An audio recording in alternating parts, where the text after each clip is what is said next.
Hi, welcome to the Peripuppetic School. Today, we're going to be talking about one of the most important philosophers of all. We're going to be talking about the ancient Greek philosopher Plato. To give you an idea of how important he is, Alfred North Whitehead, a 20th century philosopher and mathematician, said that Western philosophy can be best characterized as a series of footnotes to Plato. Virtually all Western philosophers who have come after Plato are in some way responding to the questions he raised. Plato lived from approximately 429 to 347 BC in the city of Athens. He was a student of the philosopher Socrates. From Socrates, he learned a method of reasoning which he employed in all his work, dialectics. In dialectics, argument takes on the form of a conversation. One speaker makes a suggestion. For example, I say that we can only know things that we can sense. Only things we can see, hear, or touch can be known to be true. Then the other speaker points out something wrong with what the first speaker said. If what George just said is right, that we only know what we can sense, then how do we know that he's right? The idea that knowledge comes from the senses is not something that we can know through the senses. How could we possibly see or hear that? George's idea must not be complete. We then have to revise our idea. Some knowledge, but not all knowledge, comes through our senses. We can then examine this new idea and see if it is incomplete, and we keep on doing this until we arrive at a final answer. All of Plato's writings have this conversation-style format. They are called dialogues. In them, different characters, led by Socrates, try to find the answer to philosophical questions, such as, what is justice?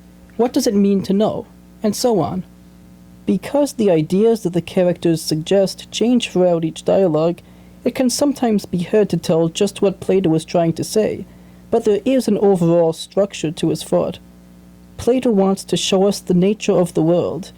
Everything that we see exists because it has form. A form is like a shape, but there's more to it than just that. A pumpkin is a pumpkin because it has the form of a pumpkin. It has the shape of a pumpkin, and it does what a pumpkin naturally does. It grows, and is later used as a jack-o'-lantern or to make pumpkin pie.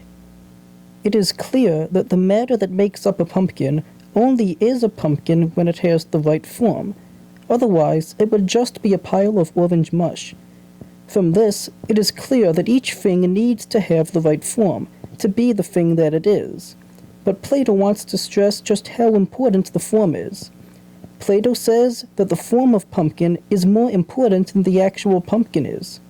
Plato says that all forms exist in a separate world, the world of the forms. All the forms exist here in perfection. In our world, the forms do not exist perfectly. Any actual pumpkin in our world does not perfectly have the form of pumpkin. It will always be slightly misshapen, or not the right shade of orange, and so on.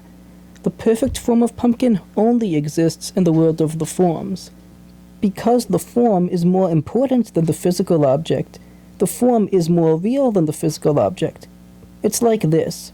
A picture of a sock puppet is less real than me, an actual sock puppet.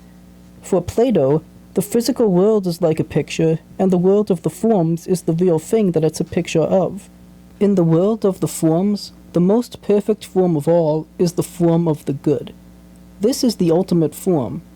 Everything that has a form is closer to perfect the closer it is to the form of the good. In his most famous dialogue, The Republic, Plato tells a story to show how the physical world relates to the world of the forms and to the form of the good. Imagine you've lived in a cave all your life. Everything's dark, but there's a fire behind you that casts light on the wall. People walk in front of the fire holding statues of things in the world above. A giraffe, for example. You see the shadow of the giraffe statue, and that's all you know about giraffes. Then, one day, you escape the cave and get into the world outside. At first you can't see anything because the sun is too bright for you, but after your eyes get used to it, you can see a real giraffe, and you realize how imperfect the shadow of the giraffe statue was. The shadow is like the physical world, the real giraffe is like the forms, and the sunshine which gives light for you to see is like the form of the good.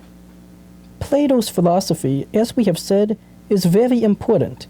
No one before Plato had as well thought out a description of reality as he did. Nevertheless, although all philosophers who came after him owe him a lot, they did not all agree with everything he said.